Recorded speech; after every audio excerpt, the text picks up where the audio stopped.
اعوذ باللہ من الشیطان الرجیم بسم اللہ الرحمن الرحیم فی بضع سنین للہ الامر من قبل ومن بعد ویومئذ یفرح المؤمنون آمنت باللہ صدق اللہ العظیم اللہم صلی علی سیدنا محمد وعلی آل سیدنا محمد مبارک وسلم۔ رومی اور ایرانیوں جو بہت بڑی جنگ ہوئی تھی، ان آیات مبارکہ میں ان کا تذکرہ ہے جو الحمدللہ ہم پچھلے سبق میں بتا چکے ہیں، اور ساتھ ساتھ بدر کی سرزمین پر اللہ تبارک و تعالی نے جو صحابہ کرام رضوان اللہ تعالی علیہم اجمعین کو فتح عطا فرمائی، اس کا بھی ذکر ہے۔ فرمایا للہ الامر من قبل ومن بعد ویومئذ یفرح المؤمنون، معاملہ اللہ تبارک و تعالیٰ کے اختیار میں ہے، چاہے وہ پہلے کا ہو یا بعد کا ہو۔ رومی جب شکست کھا گئے ایرانیوں سے تو یہ بھی اللہ رب العزت کی مرضی سے تھا، اس کے اندر اللہ تبارک و تعالیٰ کی کوئی نہ کوئی حکمت پوشیدہ تھی، حکمت چھپی ہوئی تھی۔ لیکن جب بعد میں رومی ایرانیوں پر فتح حاصل کر گئے، ایرانیوں کو شکست ہوگی، تو یہ بھی اللہ رب العزت کی مرضی کے ساتھ ہوا۔ کائنات کے اندر اگر پتا بھی ہلتا ہے تو وہ بھی اللہ کی مرضی کے ساتھ ہلتا ہے، اللہ کی مرضی کے علاوہ درخت کا پتا بھی نہیں ہل سکتا۔ کس کو خبر تھی جو 313 جا رہے ہیں یہ ان کفار کے پرخچے اڑا دیں گے، ان کو تباہ و برباد کر دیں گے، ان کو صفحہ ہستی سے مٹا دیں گے۔ اب جب صحابہ کرام رضوان اللہ تعالی علیہم اجمعین مدینہ منورہ کی سرزمین سے چلے جنگ بدر کے لیے، تو بعض صحابہ تو وہ بھی تھے کہ جن کے جسموں پر کپڑا نہیں تھا، ہائے ہائے ہائے سبحان اللہ، جن کے جسموں پر کپڑا نہیں تھا، پاؤں میں جوتا نہیں ہے، لیکن اللہ کے پیغمبر کی قیادت میں، رسول اللہ کی قیادت میں وہ مدینہ کی سرزمین سے جا رہے ہیں کافروں کے پرخچے اڑانے کے لیے۔ اب کائنات والوں کو کیا خبر ہے کہ یہ کیا ہونے والا ہے؟ اب جب صحابہ کرام مدینہ کی سرزمین سے نکلے جنگ کے لیے، تو جو مدینہ کے اندر یہودی تھے، نصرانی تھے، یہود و نصارہ، یہ کہنے لگے غر ہؤلاء دینہم۔ سورۃ انفال کے اندر اللہ تبارک و تعالی نے نوٹ فرمایا ہے، توجہ کرنا ذرا۔ جب صحابہ کرام کا لشکر نکلا 313، جنگ کا سامان نہیں ہے، ساز و سامان نہیں ہے، پیدل ہیں اور پاؤں میں جوتا نہیں ہے، جنگ کا سامان نہیں ہے، تلواریں نہیں ہیں، نیزے نہیں ہیں، تیر نہیں ہیں، ہاتھوں میں چھڑیاں ہیں، اور یہ جا رہے ہیں اللہ کی مدد کو لے کر کے، پیغمبر کی محبت کو لے کر کے۔ جب صحابہ کرام رضوان اللہ تعالی علیہم اجمعین کا لشکر نکلا اس حالت میں، تو پھر مشرکین یہود و نصارہ نے باتیں کی، غر ہؤلاء دینہم، ان کو دین نے دھوکے میں ڈال دیا ہے، یہ کیسے لڑیں گے؟ یہ تو جا رہے ہیں لیکن ان کے پاس سامان ہی نہیں ہے جنگ کا، تو یہ جنگ کیسے جیتیں گے؟ اب ظاہری حالات تو یہی بتا رہے تھے، لیکن اللہ رب العزت حالات کا محتاج نہیں ہے۔ بے شک اللہ رب العزت کے ہاں کوئی مشکل نہیں ہے، وہ اگر چاہے تو ابابیلوں سے ہاتھیوں کا لشکر تباہ کروا دے، اس سے کون پوچھنے والا ہے؟ وہ زمین و آسمان کا بادشاہ ہے، شہنشاہ ہے۔ تو پھر یہود و نصارہ نے باتیں کی، غر ہؤلاء دینہم، بھائی ان کو تو دین نے دھوکے میں ڈال دیا ہے، لیکن صحابہ کرام کا تقوی اللہ کی مدد کو لے کر کے جا رہے ہیں۔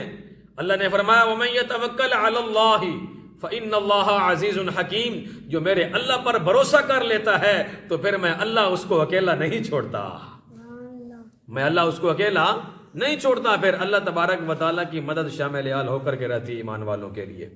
اور پھر یہ گئے صحابہ کرام، 313 کا لشکر پہنچا اور کافروں کے پرخچے اڑا دیے، ان کو تباہ و برباد کر دیا۔ اسی بدر کی سرزمین پر بڑے بڑے کافر مارے گئے، ابو جہل مارا گیا اور ولید ابن مغیرہ مارا گیا، ابئی مارا گیا۔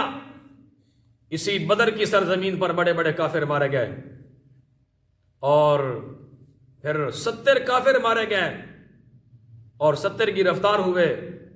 اللہ کے رسول صلی اللہ علیہ وآلہ وسلم 3 دن تک بدر کی سرزمین پر قیام کر کے بیٹھے رہے کہ کوئی آئے، لیکن کسی کافر کی جرت نہ ہوئی کہ وہ صحابہ کرام اور ایمان والوں کا سامنا کرتا۔ یہ ایمان کا جذبہ ہے، لا الہ الا اللہ کا جذبہ ہے۔ 3 دن تک اللہ کے پیغمبر نے قیام کیا لیکن قریب کوئی بھی نہ بھٹکا، یہاں تک کہ ان کی لاشیں پڑی رہی کفار کی، اور اللہ کے رسول صلی اللہ علیہ وآلہ وسلم نے پھر صحابہ کرام کے ذمہ لگایا کہ ان کی لاشوں کو دفنا دو، تو مشرکین کی لاشوں کو دفنایا گیا۔ تو فرمایا للہ الامر من قبل ومن بعد، جو بھی معاملہ ہے اللہ کے اختیار میں ہے، اور اللہ تبارک و تعالی ایمان والوں کو تنہا نہیں چھوڑتا۔ فرمایا وَيَوْمَئِذٍ يَفْرَحُ الْمُؤْمِنُونَ، اس دن ایمان والے خوش ہوں گے جب ایمان والوں کو فتح ملے گی، یعنی جب وہ شرط جیتی گئی اور جنگ بدر کی سرزمین پر صحابہ کرام کو فتح ملی، اس دن ایمان والے خوش ہوئے۔ اور اللہ تبارک و تعالیٰ ایمان والوں کو تنہا نہیں چھوڑتا، ایمان والوں کا رعب ہوتا ہے، ایمان والوں کا دبدبہ ہوتا ہے۔ یہ تو آج مسلمان پریشان ہے، کس وجہ سے ہے کہ اس کا ایمان کمزور ہو چکا ہے۔ آج کے مسلمان کا ایمان مضبوط ہو جائے، دنیا کی کوئی طاقت اسے نہیں ہلا سکتی، یاد رکھو۔ کیسے ایمان؟ حضرت عمر فاروق رضی اللہ تعالی عنہ کا دور خلافت ہے، تو روم کا بادشاہ یا فارس کا بادشاہ غالباً یہ اپنے بستر پر سویا ہوا ہے۔ اب دیکھنا ایمان کا جذبہ کیسا ہے۔ جس کا ایمان مضبوط ہوتا ہے تو کافر اگر رات کو بھی سوئے ہوئے ہیں تو رات میں بھی کانپ رہے ہوتے ہیں۔ اب یہ بادشاہ ہے روم کا یا غالباً فارس کا، یہ اپنے بستر پر سویا ہوا ہے، اور اس کے خواب میں حضرت عمر فاروق رضی اللہ تعالیٰ عنہ، یہ حضرت عمر کو خواب میں دیکھتا ہے۔ جب دیکھا نا خواب کے اندر حضرت عمر فاروق رضی اللہ تعالیٰ عنہ، تو جلال، جذبہ، اس بادشاہ کا بستر پر پیشاب نکل گیا، وہاں بستر پر کانپ رہا ہے، اس کا پیشاب نکل گیا۔ اب جب یہ اٹھا تو اس کے جسم کے اوپر کبکبی طاری ہے۔ اب اس نے اپنے وزیروں کو بلایا کہ بھائی میں نے یہ خواب دیکھا ہے، مسلمانوں کے امیر کو میں نے خواب میں دیکھا ہے، جسے کائنات فاروق اعظم کے نام سے جانتی ہے۔ سبحان اللہ، سبحان اللہ، جسے کائنات فاروق اعظم کے نام سے جانتی ہے۔ اور وہ کون فاروق؟ جس کے لیے اللہ کے رسول نے فرمایا تھا انت لسان اللہ، عمر تو رب کی زبان ہے۔ سبحان اللہ، سبحان اللہ۔ اللہ کے رسول نے فرمایا عمر جس گلی سے تم گزرتا ہے شیطان اس گلی کو چھوڑ جاتا ہے، جس راستے سے تم گزرتا ہے شیطان اس راستے کو چھوڑ جاتا ہے۔ اور اس دور کا شیطان، آج کے دور کا اگر شیطان ہے تو وہی عمر کے نام سے کانپتا ہے، اس دور کا شیطان تھا تو عمر کے نام سے کانپتا تھا۔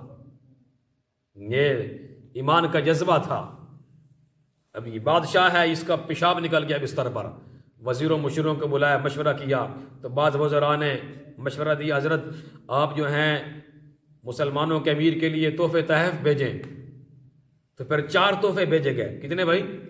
4 تحفے بھیجے گئے، جس کے اندر اس وقت کی جو کرنسی تھی درہم و دنانیر وہ بھیجے، اور ساتھ خوشبوئیں بھیجی، اور ایک خوبصورت عورت بھیجی، اور ایک زہر کی شیشی بھیجی۔ یہ 4 چیزیں، درہم و دنانیر، خوشبوئیں اور خوبصورت ایک لڑکی اور زہر، یہ 4 چیزیں اس وقت کا بادشاہ اس نے حضرت عمر فاروق رضی اللہ تعالیٰ عنہ کے لیے تحفے تحائف ہدیے کے طور پر یہ مال روانہ کیا، یہ سامان بھیجا۔ اب جو ایلچی تھا وہ جب لے کر کے آیا مدینہ کی سرزمین پر، اس وقت حضرت عمر فاروق رضی اللہ تعالی عنہ مسجد نبوی کے لیے، مسجد نبوی کی چھت کی لپائی کے لیے گارا بنا رہے تھے. سبحان اللہ. سبحان اللہ. یہ ہے مسلمانوں کا امیر. ایسے نہیں تھا کہ حضرت عمر رضی اللہ تعالی عنہ کے دور میں شیر اور بکری ایک ہی برتن سے پانی پی رہے ہیں. سبحان اللہ. یہ ایمان ہے. یہ کیا ہے؟ ایمان ہے. شیر اور بکری ایک ہی برتن سے پانی پی رہے ہیں حضرت عمر رضی اللہ تعالی عنہ کے دور میں. اب یہ آیا، اس نے دیکھا یہ مسلمانوں کا امیر ہے، تو ملا، ملاقات کی. حضرت روم کے بادشاہ نے آپ کے لیے تحفے تحائف کا انتظام بھیجے ہیں، تحفے تحائف بھیجے ہیں، آپ قبول فرمائیے. حضرت عمر نے فرمایا کیا بھیجا ہے؟ کہا حضرت یہ 4 چیزیں ہیں، درہم و دنانیر ہے. حضرت عمر رضی اللہ تعالی عنہ نے مدینہ کے غرباء کو جمع کیا، فرمایا یہ غرباء کے اندر تقسیم کر دو. سبحان اللہ. سارا کا سارا مال حضرت عمر نے تقسیم کروا دیا، اور پھر فرمایا کہ یہ خوشبوئیں ہیں، حضرت عمر رضی اللہ تعالی عنہ نے ان کو بھی تقسیم کروا دیا. اور کیا ہے؟ فرمایا یہ ایک عورت ہے، ایک لڑکی ہے خوبصورت. حضرت عمر رضی اللہ تعالی عنہ نے اس خوبصورت لڑکی کا ایک صحابی کے ساتھ نکاح کروا دیا. فرمایا اور کیا ہے؟ کہا یہ زہر ہے. کہا یہ، وہ بتانے لگا ایلچی جو روم سے آیا ہوا تھا، وہ کہنے لگا حضرت یہ ایسی زہر ہے، اگر آپ دشمن کے راستے میں اس کو گرا دیں تو اس کی، یہ اتنی زہریلی زہر ہے، اتنی خطرناک ہے کہ اس کی بو سے، اس کی مہک سے وہ دشمن مر جائے. اچھا. حضرت عمر رضی اللہ تعالی عنہ نے اس کا ڈھکن کھولا اور کھول کر کے وہ منہ کے اندر انڈیلا اور ساری زہر کو پی گئے. اتنی خطرناک زہر جب پی گئے تو یہ کافر وہاں کانپ رہا ہے، اس کے پاؤں پھسل رہے ہیں، یہ کیا ہو گیا کہ اتنی سخت زہر حضرت عمر رضی اللہ تعالی عنہ نے پی لی ہے. اب یہ سوچ رہا ہے کہ ابھی حضرت عمر گئے، ابھی گئے، لیکن کچھ بھی نہ ہوا، صرف ماتھے پر پسینہ آیا، اور حضرت عمر رضی اللہ تعالی عنہ نے وہ پسینہ ایسے انگلی کے ساتھ صاف کر لیا. اب یہ کانپتا وہ دھیمی سی آواز میں پوچھتا ہے حضرت یہ تو اتنی خطرناک زہر ہے، آپ کو کچھ نہیں ہوا، آپ کیسے بچے؟ حضرت عمر رضی اللہ تعالی عنہ نے فرمایا او کافر